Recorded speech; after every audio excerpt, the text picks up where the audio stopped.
Pwede ba, huwag kang mag-iskandalo? Sa tingin mo, magtatagal ako sa isang babaeng tulad mong mahirap lang? Pipili na nga lang ako ng babae. Siyempre, tulad ko, nakagaya kong maganda ang antas ng buhay.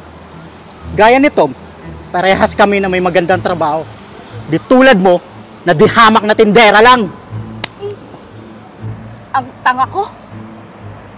Para maniwala sa mabubulaklak mong mga salita.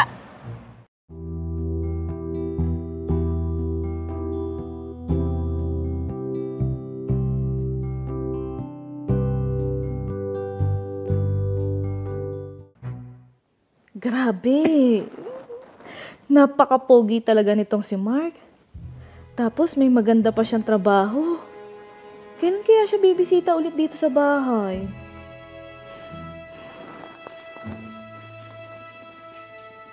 O ano? Cellphone na naman yung inaatupag mo? Diba sinabi ko na sa'yo maghanda ka dahil sasamahan mo ako sa palengke ngayon? Hindi yung nakikipaglandian ka dyan kung ano nung inaatupag mo. Golda! Nay, ayoko pong sumama sa inyo magtinda sa palengke. Dapat nga nag-aaral ako ngayon dito sa kolehiyo eh. Pero ano tong ginagawa niyo sa akin? Gusto niyo bang matulad din ako sa kapalaran ninyong maging isang tindera? Hoy! Magdahan-dahan ka sa pananalita mo ha. Dahil kung hindi sa pagiging tindera ko sa palengke, eh hindi ka naman mabubuhay. Aba, pasalamat ka nga. Binubuhay pa kita sa pagtitinda ko sa palengke. Dahil simula nung iniwan tayo na magaling mong ama, ako na ang tumayong ama't ina sa'yo. Kaya huwag kang magreklamo dyan. Kasi na, umayos ka na at sasamahan mo ako ngayon. Hindi ako sasama sa inyo. At ayoko na magtinda dun sa mabahong palengke na yun. Kung mapilit po kayo, maghahanap na lang ako ng lalaking mapera na handa akong pakasalan. Abay, bastos talaga tong batang ito ah. Sinusuway na ako. Yan ang napapala ng mga batang mahilig gumamit at magbabad sa cellphone.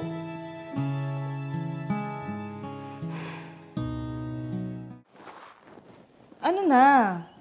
Kunin mo na ako dito at magsama na tayo para makaalis na ako sa puder ng nanay ko. Ayoko na kasi magtinda sa palengke. Sawang-sawa na ako sa ganitong buhay, Mark. Konting tiis na lang.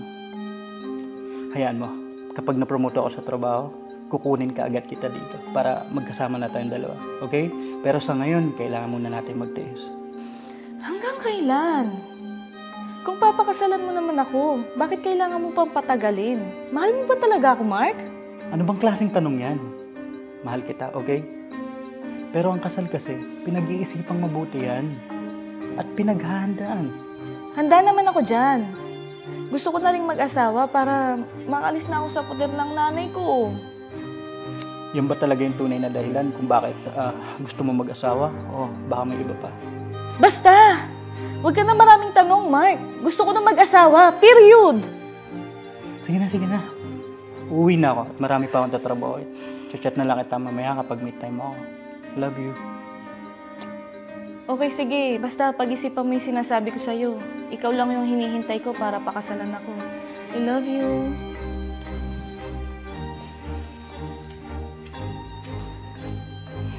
Ito lang ang tanging paraan para makaalis ako sa ganitong buhay. Ayoko na maging mahirap. Suwang-suwa na akong maging mahirap.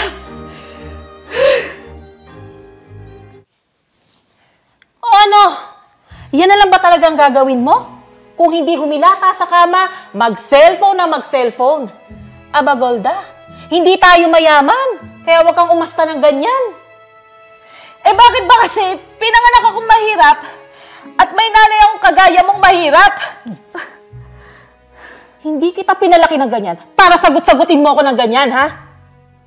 Kung sisisihin mo ko kung bakit ganito ang buhay natin, wala akong magagawa para baguhin ang kakitira ng utak mo. Sa tingin mo ba? Gusto ko na lumaki kang mahirap? Kung pwede halang pumili ng buhay, hindi ito ang klase buhay na ibibigay ko sa'yo. Pero ano magagawa ko? Mahirap lang tayo, Golda. Araw-araw kumakayod ako sa palengke para buhayin ka. Hindi ko man kaya ibigay sa'yo yung buhay na gusto mo at yung pag-aral mo sa kolehiyo. Pinipilit ko namang kumayod na mag-isa para sa'yo. dahil mahal kita. Anak kita eh. Kaya bilang isang ina, wala akong hinangad kundi ang mapabuti ka.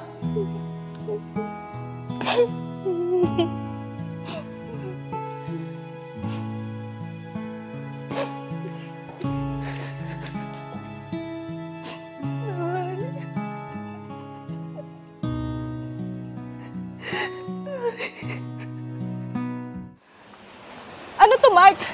Sino yung babaeng kasama mo? Kaya pala hindi ka na nagre-reply sa mga chat ko dahil may nilalandi ka ng iba? Pwede ba? Huwag kang mag-iskandalo. Sa tingin mo, magtatagal ako sa isang babaeng tulad mong mahirap lang?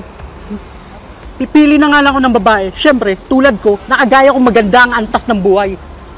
Gaya ni Tom, parehas kami na may magandang trabaho. Di tulad mo, na di hamak na tindera lang. Ang tanga ko.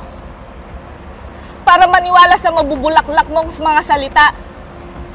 At oo nga, tama ka. Tindera lang ako. Anak ng tindera. Pero ako, kahit mahirap ako, totoo akong tao. Hindi gaya mo.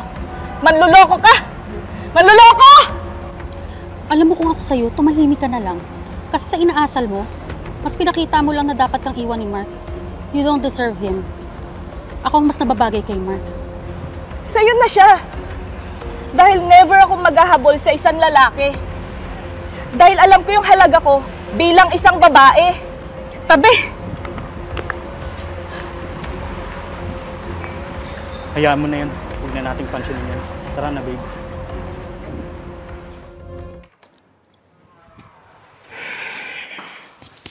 Nay, sandali. Ready na po ako.